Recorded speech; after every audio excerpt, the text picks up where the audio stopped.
ಮದುವೆ ಆಗೋಣ ಅಲ್ಲಿ ಪೂಜಾರಿಗೆ ಹೇಳ್ತಾರ ಸ್ವಾಮಿಗಳಿಗೆ ಎಲ್ಲ ತಯಾರಾಗಿ ಬಂದೇನು ಆ ಎಂದರುಗ ಬಿಚ್ಚು ಕೊಟ್ಟು ಆ ಮಗನಿಗೆ ಅಲ್ಲಿ ಉಳ್ಳಾಡಿಸಿ ಒಳಗಿಂದ ಮನಗಿಸಿ ಬಂದೀನಿ. ಸ್ವಾಮಿ ಬರೀ ನೋಡ್ಲಿ ಸ್ವಾಮಿ ತಯಾರಿ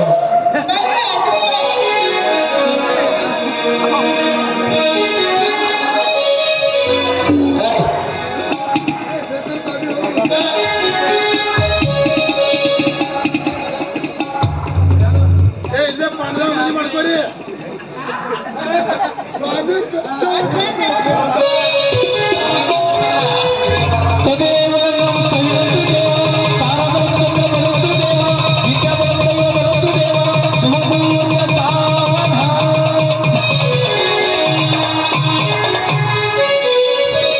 ಮತ್ತೆ ಮದುವೆ ಆಯ್ತು. ಮತ್ತೆ ಹೆಸರು ಹೆಸರು ಇನ್ನೊಮ್ಮೆ ಹೇಳಿ ಚಂದ ಮದುವೆ ಆಗ ತಾರೀಖ ಚಂದ ಕೇಳಿಸ್ತದೆ. ಹೆಸರು ಅಂದ್ರೆ ಬಹಳ ಪ್ರೀತಿ. ಅಮಾಶಿ ಕತ್ಲಿ ಗೋಧಿ ಬಿತ್ಲಿ ನನ್ನ ಗಂಡನ ಹೆಸರು ಯಾರು ಕೇಳಪ್ಪ?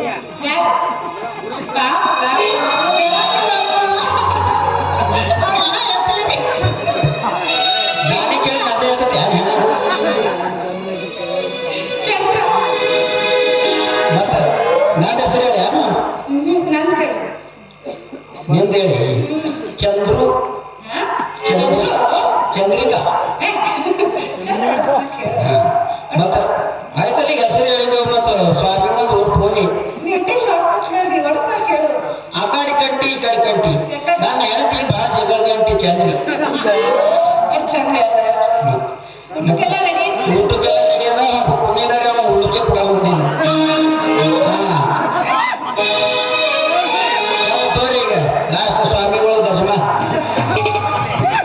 ನೋಡ್ರಿ ಯಾವಾಗ ಜೋಳದ ಬೆತ್ತ ಆದಂಗ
ಹತ್ತಿಗೆ ಏನು ಮಾಯಿದ ನಿನ್ನ ಅವಸ್ಥೆ, ಬಿಳಿ ಸೀರೆ ಹರಿವಿದ ಕೂದಲು, ಹಣಿ ಮೇಲೆ ಕುಂಕುಮ ಬೊಟ್ಟು ಸಹ ಇಲ್ಲ, ಅದರಲ್ಲಿ ಅಣ್ಣದರೆ ಮನೆಯಲ್ಲಿ ಕಾಣಿಸ್ತಾ ಇಲ್ಲ.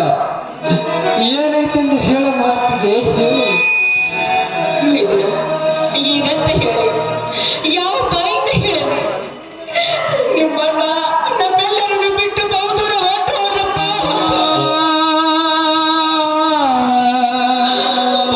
ಹೊರಟೋಗಿ ವಿಶ್ರಾಂತಿಯನ್ನು ತೆಗೆದುಕೊಳ್ತಿದ್ದಾರೆ.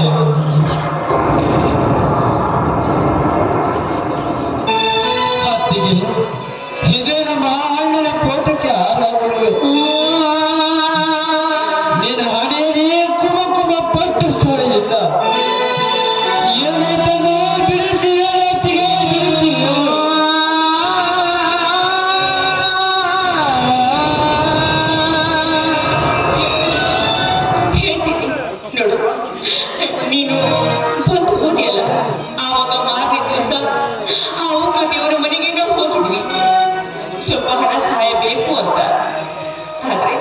ಆ ನೀಚ ಹಿಂದೆ ನಮಗೆ ಇನ್ನೂ ಹಣ ಕೊಡ್ಬೇಕಾಗಿದೆ, ಅದನ್ನು ಮೊದಲು ಕೊಡಿ, ಆಮೇಲೆ ನಿಮ್ಗೆ ಹಣ ಕೊಡ್ತೀನಿ ಅಂತ ಹೇಳಿದ.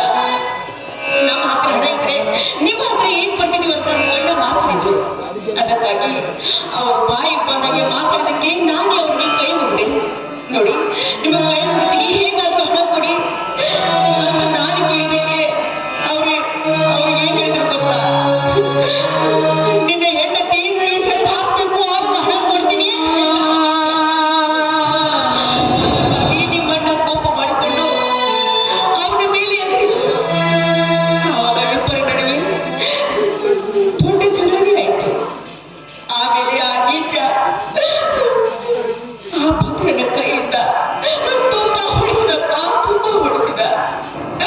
ಆಗ ಆ ದೊಣ್ಣೆಯಿಂದ ತಲೆಗೆ ಹೊಡೆದು ಬಿಟ್ರು. ದೊಣ್ಣೆ ಇಟ್ಟು ತಲೆಗೆ ನಿಂತಲ್ಲೇ ನಮ್ಮಿಂದ ಆಗಲಿ ಹೋಗಪ್ಪ, ನಮ್ಮಿಂದ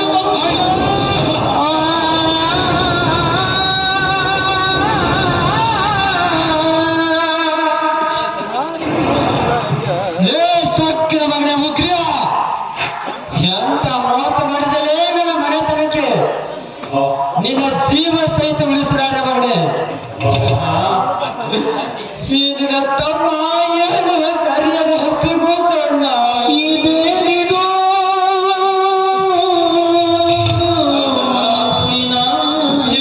ತಮ್ಮಗೋಸ್ಕರ ನಿನ್ನ ಜೀವಗಳನ್ನೇ ನಿನ್ನ ಶ್ರಮಿಸಿದೆ ಅಣ್ಣ.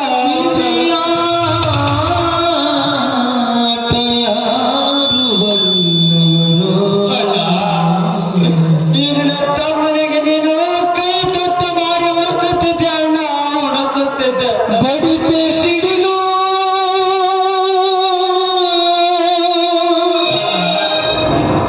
ನಿನ್ನ ಮುಂದೆ ನಾನು ಅಣ್ಣ ಎಂದು ಯಾರಿಗೆ ಕರೀಲಿ ಹೇಳಣ್ಣ, ಹೇಳು.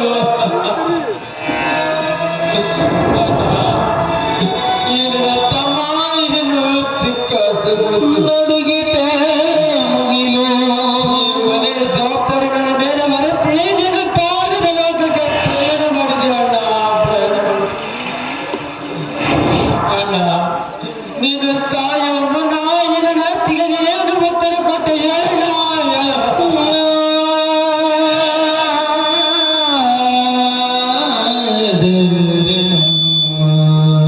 ಅತ್ತಿಗೆ ಅತ್ತಿಗೆ ಸಮಾಧಾನ ಹೇಳಿಬಿಟ್ಟು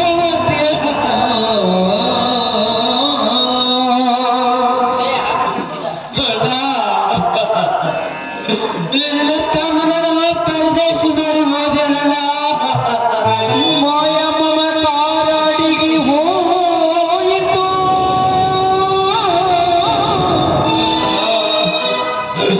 ನೀನಿಲ್ಲದೆ ಮನೆಯಲ್ಲಿ ನನ್ನ ಅತ್ತಿಗೆ ನಾನು ಹೇಗೆ ಜೀವನ ಕಳೆಯೋದು ಹೇಳಣ್ಣ, ಬಂಗಾರದಂತ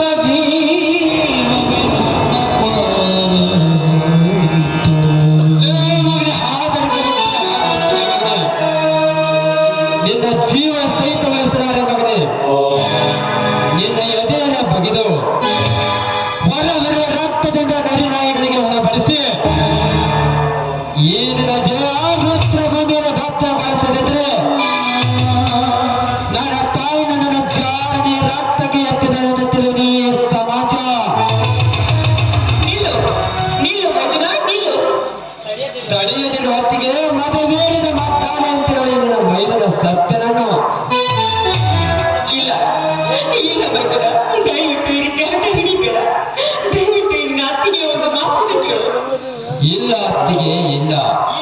ಈ ನನ್ನ ರೋಸ ಸಾವಂದಸ್ತನು ಹುಕ್ಕಿರುತ್ತದೆ. ಆ ಹುಕ್ಕರ ದೇವನ ರೋಡ ಚಂಡಾಡಲು. ನೋಡಪ್ಪ, ಸ್ವಲ್ಪ ನಿಂತುಕೋ. ದಯವಿಟ್ಟು ಈ ಅತ್ತಿಗೆ ಮಾತನ್ನು ಪಾಲಿಸ್ತಾ ಇಲ್ಲ ಅಂತ ಹೇಳು.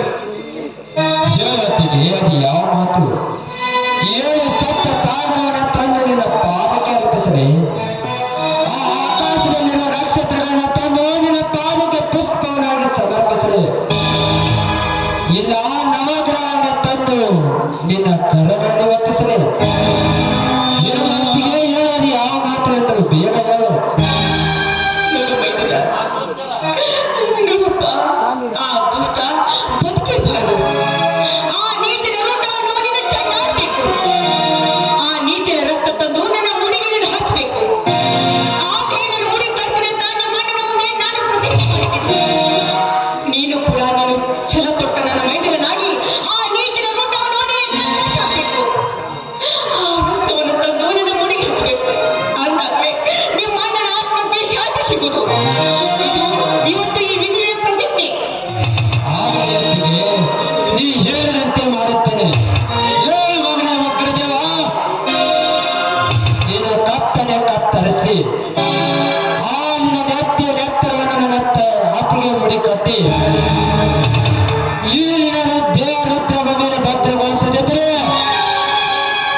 ನನ್ನನ್ನು ಚಂದನನ್ನು ಕೇಳಿಕೆ ಹಾಕಿರಗಲಿ ಜಗತ್ತು.